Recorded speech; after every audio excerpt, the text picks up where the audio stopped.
So we have a great speaker tonight. I'm glad all of you could join us. Mr. Greg Towne. Mr. Greg is a realtor. Greg is a published author. He's a keynote speaker and trainer on how to be known as the friend in the business. Greg is going to speak to us tonight about DT training systems. Sometimes you win, sometimes you learn. Well, thank you. Thank you so much for the wonderful introduction. Thank you, Karen, for arranging for me to come in and speak again to this group and this organization. I really appreciate it. It's interesting. I look across the tables here and stuff, and I see some people that I recognize, and I see some people that I have not yet had the pleasure of meeting with yet. For those of you that I recognize, thank you once again for coming out and sharing this time with me. For those that I have not had yet the pleasure of meeting and chatting with you yet, please understand, I look at time as the utmost valuable thing that we have, and I promise to make tonight's presentation very informative and I promise to make tonight's presentation very much worth your time, and thank you for coming out. It's always fun when I get to present and teach and speak in my own backyard. As many of you know me, I work here in Tacoma. I live here in Tacoma. And most people, when they hear my name, they associate me with more of the real estate side, my real estate team. We're a very productive team. I was actually awarded as one of the top 10 real estate brokers in Washington State in 2016. Yep. Congratulations. Found out that I've been nominated once again as a top 10 real estate broker in 2017, and knock on wood, hopefully we'll see those awards come out and I'll be able to proudly say I've hit top 10 for 2 years in a row. Nice. I bring this up in the aspect of not to say that a realtor is going to be able to give you any great insights on leadership or leadership ability. The reason I bring this up is just like within my training company, I want you to understand that I speak and I train and I coach from a degree of practicality. And what that means is everything I speak on, teach, and train, I put into my own business. I practice what I preach. Yeah. Unlike so often what I see in the speaking world, in the training world, of where somebody will read something in a great book or they'll hear something on a cool podcast and they sit there and go, how do I put this into a training program? So tonight I actually get to share with you a lovely topic called Sometimes You Win and Sometimes You Learn, that's actually written by John Maxwell. I had the pleasure of joining John Maxwell's team last year and have just really enjoyed growing with and expanding within his group and his organization. So I know, as amazingly as this group is, because that's who we hang out with, has anybody in here ever experienced a loss, a setback, or something that just flat out didn't work correctly? Can I raise a hand of everybody that's ever experienced a setback or a loss or something just flat out didn't work? Okay, good. Wanted to make sure I was in the right room and I brought the right material. So, yeah. Before we talk about the pain, now let's first talk about the pain, and we'll talk more about the lessons one can learn from pain. Have you ever noticed that when things are not going correctly in either your personal or your professional life, everything just flat out kind of sucks? I mean, it seems like everything is hurting. Now, the reason that this happened is because we feel like we're actually losing something. And when I say losing something, I don't mean, we're losing. When I say we're losing, I don't mean we're losing something, or worse yet, we're losing somebody. But what I'm talking about is we have those moments in our time that actually makes us feel like, something bad happened. It's almost like, we had that failure, and it's almost like we have a thorn or something in our big toe that reminds us with every step of what that failure felt like. I know some people that hurt so much they literally imprison themselves in their own mind and they stick themselves back in the corner to sulk. Losses can also lead to people feeling mentally defeated. They have taken the feeling of I failed at something to now means I am a failure. The author of this book, my good friend John Maxwell, actually observed that the quality that distinguishes a successful person from one who is otherwise like him is in the capacity to manage disappointment and losses. This is so true since we've already figured out and we discovered in this extremely scientific survey we all just took part of, everybody at one point or another experiences a loss or a failure or a setback. Mostly what losses and failures do is it makes people feel trapped, almost like there's a hole in the ground that they fall into and they feel trapped into it. These traps, we give them a couple of titles and stuff. The first one is the mistake trap. This is where somebody experiences a loss and they relive that experience day in and day out. They hold on to those losses will hold them back. That almost freezes them. I've even some people in their minds, they actually go get themselves a trophy that they occasionally take out and they polish so they can relive that failure in their mind, and they carefully put that trophy back up onto the shelf. Then there's also the fatigue trap. Something goes wrong and this person just flat out gets tired. Their attitude is, why try? Takes too much work anyways. It just wears them out. They have no energy to try. And then there's also what's called the comparison trap. The comparison trap is a very dangerous one. It's when somebody looks at their counterpart or their competition and their attitude is, well, that person's younger than me, older than me, bigger, faster, stronger, better dressed, or just flat out luckier than me. The ironic thing I've discovered is when people are comparing themselves to other people, it's not unusual that other person's looking back at them and having the same thought pattern. The comparison trap is a dangerous trap because it really hurts people's self-image. Then there's also the timing trap. These are the people that live in those magical world where someday is always off on the horizon. I think we've all looked at a calendar a time or two, and the ironic thing is every day of the week ends with the word day, but I have yet to see a calendar that has the word some in front of that day. Or they think sometime is when they'll do it. And as many of you know me and know that I enjoy watches and stuff, none of my watches has the word some written anywhere into it. Then there's the inspirational trap. These are the fun ones. They just don't feel like doing anything. They actually get demotivated, lethargic. They're not really waiting. They're not frozen, and they're not tired. They're just waiting for somebody or something to inspire them, to get them into motion. If you need some inspiration, here it is. You failed, it hurts, doesn't feel good, let's move on. When you need the inspiration, you have to look into yourself to give yourself that inspiration to get yourself moving forward. Then, of course, there's also the rationalization trap, whereas in the John Maxwell team, we refer to this as the rat trap. And that's where somebody will actually talk themselves out, either mentally or verbally. They will talk themselves out of moving forward with a decision. They'll have attitudes like, well, maybe it just wasn't for me, or I guess I'm just not the right person to do that. And then there's the items like the perfection trap. This one I've got a funny story. I actually wrote an article that got published on LinkedIn that dealt with this book on it.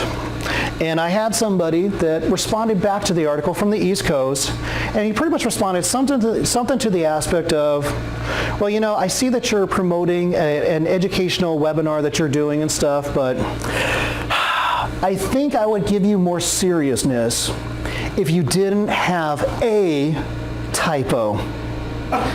Now, for those of you that may not know, my professional educational background is actually that as a computer network engineer. What that means is I can crunch out numbers like you would not believe, and I stink at grammar and spelling. Right here. So, just like in my real estate team, just like as a trainer, and just like for those that I work with, I owned it. I immediately reached out to them, but of course I had a little fun. So I responded back to them and I said, hey, thank you so much for letting me know about the typo. And that a typo was actually 2 words. I'm consistent at least. Same word used twice. But, so I responded and said, thank you for letting me know about it. I've actually gone into our Word document and corrected it. I said, but there's a wonderful training in this book, and it's referred to as the perfection trap. And I commonly tell people, there is no profit in being perfect. And which immediately somebody else responded back to. They wanted clarification. They asked me, it's like, Greg, are you saying that you would reduce the quality or level of your service or your product to increase your profit? And my response was absolutely not. I shared with him that the majority of the people that I get the pleasure of speaking with and coaching with and working with are those that provide a professional level service, but they're also responsible for their own business development. And I've seen so often people will be afraid to go out there and they'll make that next introduction, they'll send out that marketing piece, or they may go to a program or an event where they could very well meet somebody that desperately needs their product or service because they're afraid they don't have something, their introduction or their marketing piece or something absolutely perfect. And the thing that's really sad and depressing is if somebody's struggling in their business life, I can guarantee you that their family is struggling and their home life is struggling. And if they're struggling because they're afraid if something's not perfect, that's a bad, bad setback. And then there's always the expectation trap, man, this is going to take a while. It's going to hurt. The fairness trap, those are the people that always say, why me? Public opinion trap's always a good one, and none of those really relate to you. There's always what's called the self-image trap. I think just about everybody can relate to that in one way or another. But we're not here tonight to talk about being trapped, are we? No. Oh, sure. We could probably list many, many more ways that you could totally sink your future. But tonight's time is talking about winning and learning. Are we right? Yeah. Yes. Excellent. So hear this next part very carefully. These next three sentences may very well help dictate some of your excellent life's decisions.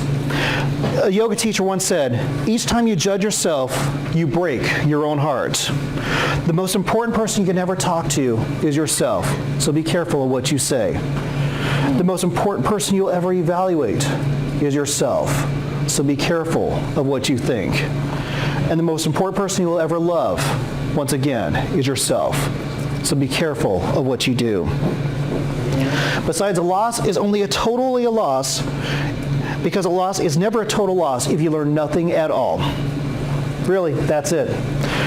The biggest loss you'll ever experience is the one that you learn absolutely nothing from at all. Yes, it's true that losses and failures may affect how you succeed. And yes, a loss or failure can affect at the rate that you succeed. And granted, a loss or a failure can affect who joins you as you succeed. I agree, yes, those are all true. But of course, all losses affect people, but of course, all these affected people are, I'm sorry, I jumped over a skid. But of all these losses you will ever experience, the most devastating, the most harmful one of all, the one that will actually set you back, is the loss that you learn nothing from all. So just how do we go about finding ways to learn from our losses? In fact, there are some very specific ways that you can intentionally seek understanding and wisdom, and with solutions that you can learn from every loss. The first place to start learning is in the area of humility. Now, I want you to understand there's a world difference between humiliated and humility. Humiliated is something that happens to us. Humility is something that happens within us. And humility is something that even John Maxwell refers to as, as the spirit of learning. Humility is a source in the spirit of which learning comes from our lives. There's once a proverb that says, "Pride goes before a fall." The lesson is clear. There is a clear connection between pride and failing. Now, I want you to understand when I talk about this, I'm not talking about the pride that you experience when you've done something well or you've had a great accomplishment. No, what I'm talking about is the type of pride when you speak about yourself too much. It's commonly said that pride is not thinking about too much. You're thinking too much about yourself. Pride is thinking about yourself too much. Pride is deeply concerning in who is right, where humility is concerning of what is right. When we experience a loss, pride will produce some very damaging and self-limiting beliefs. Pride will make us blame others for our failures. These are the people that say someone else must be wrong. Pride makes one deny their roles in a problem. They say, I can't be wrong. Pride creates closed-mindedness. Those are the people that says, I can't change. Pride will make one rigid. Those are the ones that always scream out, it's my way or the highway. If pride digs its way inside, it causes insecurity. And so you can tell these are the ones that are constantly looking for credit. Now, as I mention these things, I want to encourage you to stop looking or thinking of other people, because today's message is for you. Finally, pride brings isolation. These people intentionally separate themselves from others. They literally get out of touch. Humility will help bring things back into focus. Humility helps those people in the good category go to the great category. When you accept humility as part of your lessons, you'll find that you can make the necessary changes to avoid many mistakes again. You find new appreciation for the value of others, and you'll find how to model grace even when you're winning. Albert Hubbard once said, "A failure is a man who has blundered but is not able to cash in on the experience." Humility will also allow us to find the truth about our losses. Humility will ask most loudly, what did I contribute to this, and how can I avoid this in the future? Now imagine with some of the greatest inventions in history. I'm talking about those inventions that changes the way that we do business day in and day out. No, I'm not talking about the cell phone. Oh, that was what I was going to say. Not talking about the internet. Not even talking about Facebook. I mean, it's that one invention that changes how we all operate in our professional lives. Come on. What? The Post-it note. Oh, yeah. That's a good one. Do you realize the person that is inventing the glue for the Post-it note, he was actually going for the strongest glue known to mankind?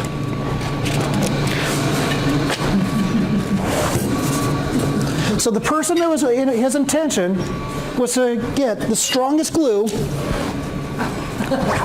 known to mankind. Not accomplished. Not?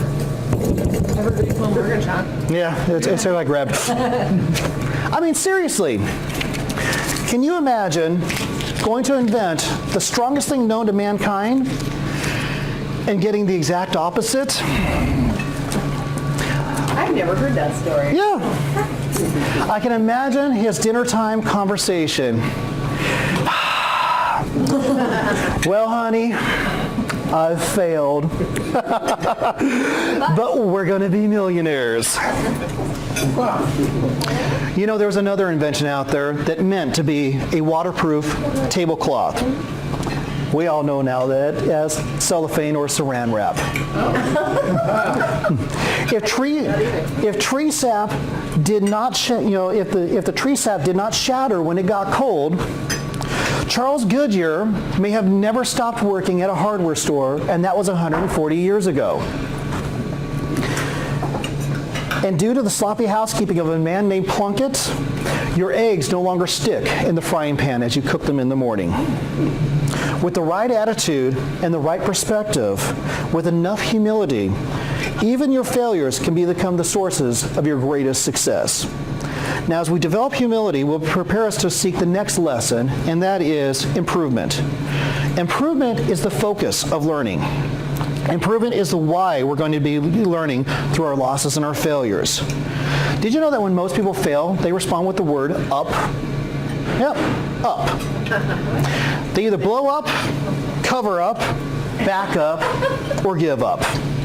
They'll blow up with anger and resentment. They'll cover up by trying to make excuses.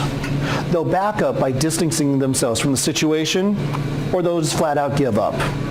And from that aspect, they go into that area called despair. Can we all agree that the Stone Age ended not because we ran out of stones? I mean, think about it. We found something better. Someone improved.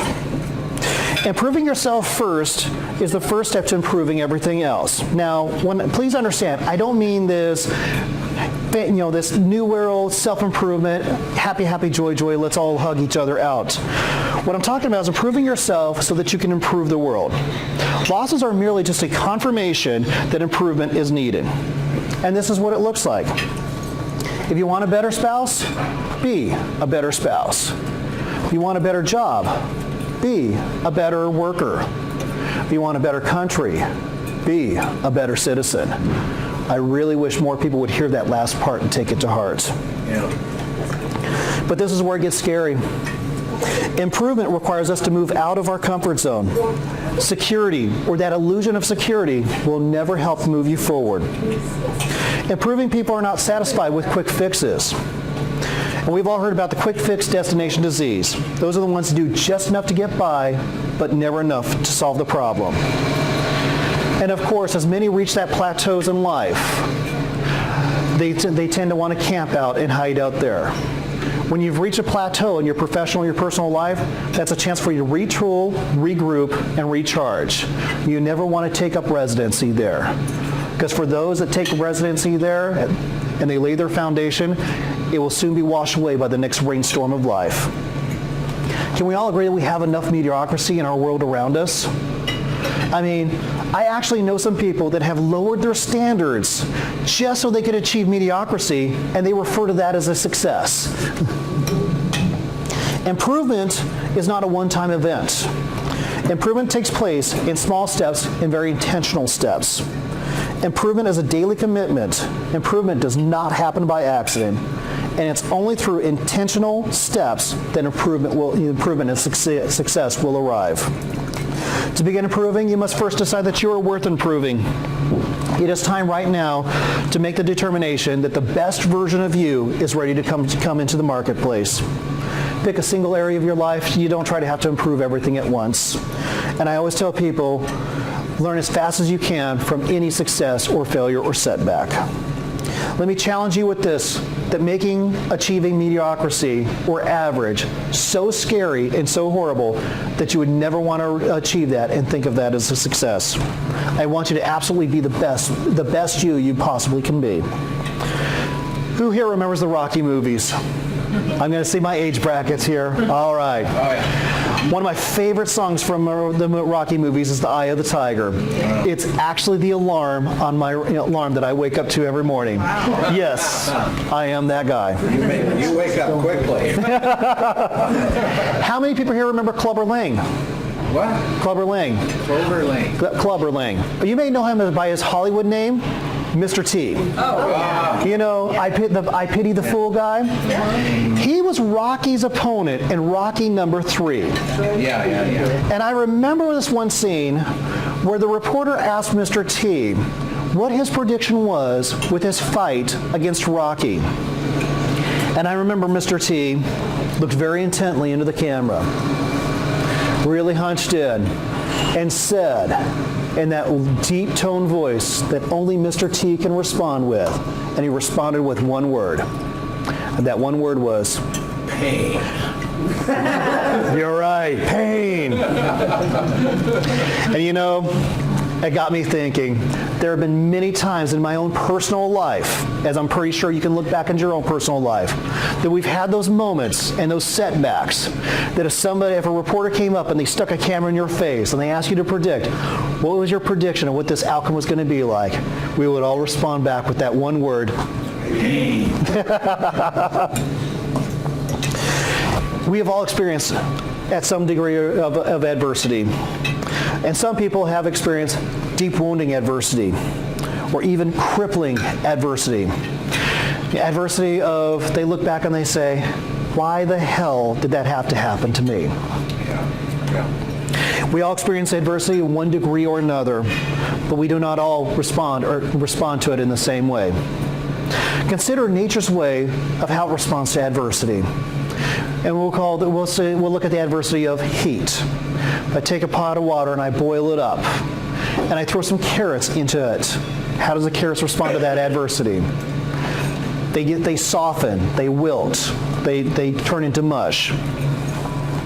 You've seen people that have responded the same way. When things get really hard, they end up not being able to handle it and just check out. They lose all influence over their own issues, and they actually release control over their own responses, and they literally just pile up in the corner like a pile of mush. It's easy to spot these people. They'll respond to stuff like, well, you know, I will make it through, or it's been better, or any combination of what I refer to as the poor me statements. Yeah. But you know, there's another response that is equally dysfunctional. And that is when you have that high tide of rolling boiling water and you throw an egg in it. What happens to that egg? The shell actually becomes crumbly, but it turns hard inside. These are the people that face their adversities face on, head on. And they feel that they're dealing with it. But what they're actually doing is they're becoming callous, cynical, and flat out mean. Their shell is weakened and is crumbling, but they're hard on the inside. They are miserable, they make everybody around them miserable. It's easy to spot these people. They're the ones that'll sit there and go, nothing hurts me. You think you've had a bad day? You should hear mine. Because of these adversity, they have become so hardened, so miserable, that they try to make other people around them the same. But what if instead of responding in one of those two manners, how about we respond like, I don't know, the coffee bean? We know what happens when you throw a coffee bean in hot boiling water. It gets delicious. It just makes everything around it taste a little bit better. So, imagine responding to adversity like that.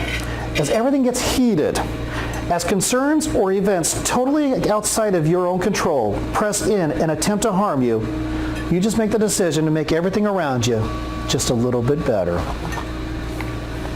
Now, I'm not talking about that Pollyanna sticking your head in the sand going, happy, happy, joy, joy. Yeah. What I'm speaking about is making a willful, intentional decision that when things get rough and the adversities come around, you just look around and say, how do I make things just a little bit better?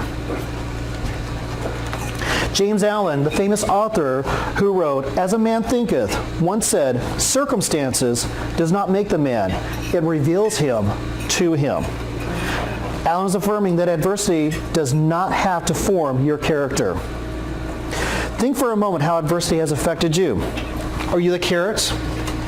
Basically on a pile over in the corner? Are you that hardened egg, very cynical? Or are you like the coffee bean, where you make everything around you just a little bit better? Listen, your road to success may not even be a road. It may just be an attitude change. Because when you get around, when your attitude is, I'm going to make everything else around me just a little bit better, it can open up doors you never knew once existed. You may find a new level of success that you had never once even considered. You know, there's great profit in pain. But there's two things I know about pain. Everybody experiences it. Nobody likes it. But one thing I've noticed, successful people, they prepare for pain. They plan for pain. And they make pain a stepping stone into something greater. You prepare for pain? You prepare for pain. Really? Yes. Sounds like you need to do a little preparing. If you write nothing else down, I want you to write this down. You actually look at your name and say, You're going to have to email it to us. I'll email it. You look at your name and say, finally, he's going to get to something good. Pain is not always optional, but misery is. That's true. Now, wasn't that the worth of price of dinner and coming in tonight? Yeah. You don't always have to be miserable. No. You know, look at your neighbor and tell him, like, hey, Carl, you don't always have to be miserable. Finally, as we talked about today, deep character issues in possessing a humble approach to losing, for humility is the very spirit of learning. And we've looked into the need of improving, for improvement is the focus of learning.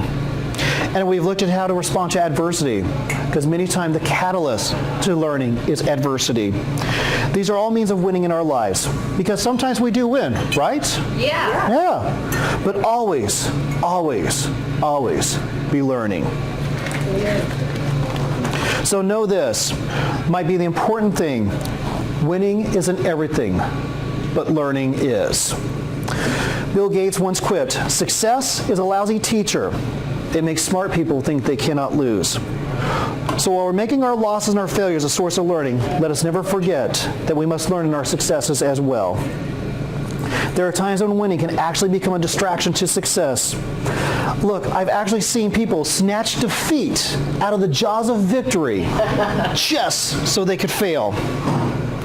We see these people We see them, these are, how many times have people spotted somebody like this? The been there, done that. These are the people that make a milestone into a tombstone. Their attitude is, I've done it, I've arrived. My attitude is, why stop? Keep going. I always tell people, the fastest way you know when you're about ready to have a failure is when you're talking more about your success instead of pursuing your success. Yeah. But remember, success does not guarantee success. Success is always earned from careful preparation. And don't ever take the attitude that success is inherited to you. Success always has to be earned. Never adopt the self-entitlement mentality that success just comes to you. The folks that we call the one-hit wonders, they did something great in the past and they haven't done anything since. Radio stations will have tribute nights for them. Yep, Milli Vanilli. Now granted, I always agree you should build off of your yesterdays, but I don't want you to camp out there. We've already touched on this, but never see life as an arrival. Look, if you've arrived, if you've achieved the best that you can, if there's nothing else to improve on you, we may as well put you in the ground, throw some dirt in your face. You see, solving problems and learning will always require a great deal of creativity. Always be a student. Never stop learning. It's really about changing our thinking. Most of us already know way too much than we already need to know. So what is the missing? Continuous learning looks something like this. Failing, succeeding. Failing, succeeding. Learning, succeeding. Learning, succeeding.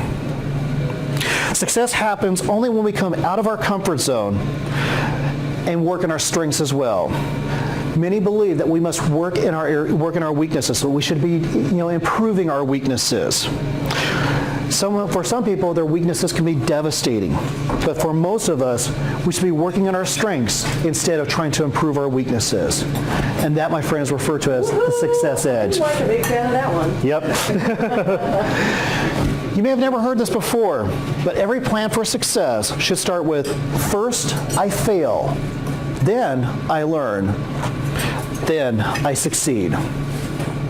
When we live within our strengths and we release that need for comfort and we learn to take a little bit of risk, success is just right around the corner. Our time is almost up. I really do wish I had more time to talk about this book. Would love to share with you some of the other lessons in it. Items like change, responsibility, and maturity. Sometimes you win, sometimes you lose. Or sometimes you win, sometimes you learn, from John Maxwell. But I want to respect and honor everybody's time. So we can fail and lose, or we can fail and win. So choose wisely. For those of you who want to dig in a bit deeper and are interested in working with me one-on-one, I am a certified coach, speaker, and trainer with the John Maxwell team. I have discovered coaching as one of the fastest ways to fast forward somebody's success. Or as you've heard this message, you wish that you could bring this message back to your group, your team, your company, industry, or organization, I would love to swap business cards with you, just kind of see how that looks.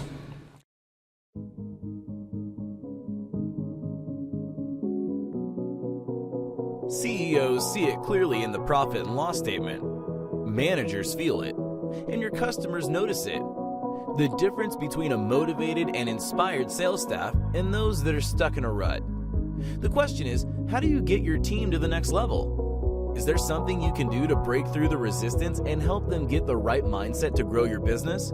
The answer is yes, there is. But you're not going to do it with one of those cheesy inspirational speakers or a self-proclaimed guru. What you need is someone with a proven track record in sales, marketing, and leadership. A person that can give key insights in an captivating way to give your team the right tools to succeed in today's marketplace. Meet Greg Towne, experienced leader, innovative thinker, and elegant speaker. He's ready to deliver the message your people need to hear. Not with a canned speech, but with a customized, dynamic keynote designed to deliver results. Bring Greg to your next event before the competition does.